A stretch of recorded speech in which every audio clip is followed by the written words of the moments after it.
वंचित बहुजन आघाडी अक्कलकोटच्या वतीनं सर्वप्रथम नगर परिषदेच्या जे सर्वसाधारण सभा आहे त्या सभेमध्ये छत्रपती शिवाजी महाराज यांचा अक्कलकोट शहरामध्ये पुतळा बसवण्याचा जो ठराव झाला, सर्वप्रथम नगराध्यक्ष आणि सीओ साहेबांचं प्रथमतः वंचित बहुजन आघाडी अक्कलकोटच्या वतीनं आम्ही अभिनंदन करतो।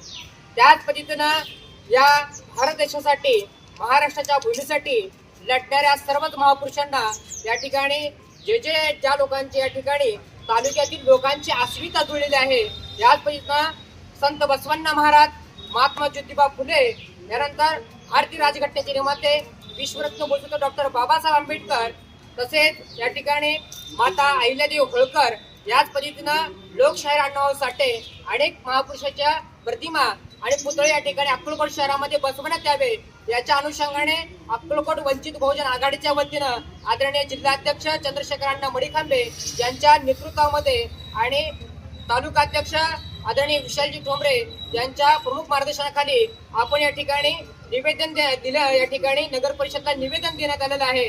आमच्या मागणीनुसार या ठिकाणी फोनद्वारे आदरणीय जिल्हाध्यक्ष चंद्रशेखर अण्णा मडीखांबे यांनी कॉलद्वारे आदरणीय नगराध्यक्षांना संपर्क साधला।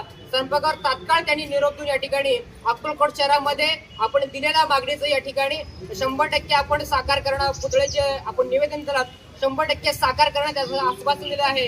त्या आश्वासनाचं परत एकदा अभिनंदन करतो आणि नगराध्यक्ष आणि शिवसाहेबांचं पुन्हा या ठिकाणी त्याच्या माध्यमातून आम्ही अभिनंदन करतो आणि थांबतो।